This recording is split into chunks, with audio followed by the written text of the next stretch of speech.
السلام علیکم ورحمۃ اللہ وبرکاتہ۔ ہم اردن میں الازرق کے علاقہ البقعویہ میں وہ مبارک درخت جس کے سائے میں جناب نبی کریم صلی اللہ تعالی علیہ وسلم اپنے بچپن میں بیٹھے تھے، یہاں اس جگہ حاضری ہوئی ہے اپنے مہمانان گرامی قدر کے ساتھ، شیخ عامر حسن یوسف اور شیخ رشید المہندس کے ساتھ، اور یہاں ہم اس کے سائے میں کھڑے ہیں۔ یقین جانیے یوں لگ رہا ہے کہ دنیا بھر کا سکون یہاں سمٹ آیا ہے۔ آج مئی کی 29 تاریخ ہے اور عین دوپہر کا وقت ہے، یہاں کے 2 بج رہے ہیں اور یہاں ذرا بھی گرمی کا کوئی بھی مطلب ہے کہ تصور نہیں ہے۔ جیسے اے سی جیسی ٹھنڈی ہوا، اس سے بڑھ کے یہاں چاروں طرف سے پرسکون ہوا ہے۔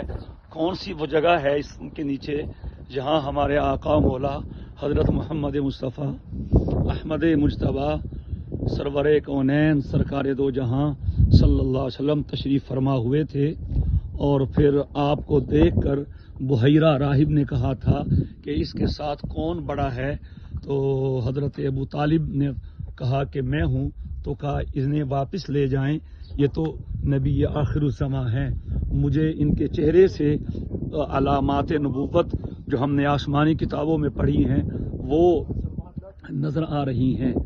اللہ اکبر، اللہ اکبر۔ یہاں تک سفر فرمایا ہے حضور نے مکہ سے شام تک، اس جگہ تک۔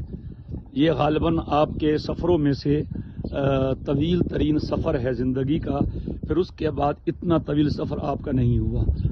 اردن کے سفر میں یہ ہماری بہت خواہش تھی یہاں حاضری کی، تو اللہ تعالیٰ کا فضل و کرم ہے، اللہ نے اس جگہ اپنے حبیب کے درخت کے سائے میں پہنچایا ہے۔ دعا ہے کہ اللہ تعالیٰ ہمیشہ حضور ہی کے سائے میں رکھے، دنیا میں بھی، قبر میں بھی اور حشر میں بھی حضور کے حوض کوثر پہ حاضری نصیب ہو، اور اللہ کے عرش کا سایہ نصیب ہو، حضور کی توجہات اور شفاعتیں ہمیں نصیب ہو۔ آپ دیکھیے اس کے دور دور تک، یہاں میلوں تک کوئی درخت نہیں ہے، اور یہی درخت ہے جو سال بھر تر و تازہ رہتا ہے۔ دیکھیں اس کے پتوں کو، سال بھر تر و تازہ رہتا ہے۔ یہ معجزہ ہے جناب نبی کریم صلی اللہ علیہ وسلم۔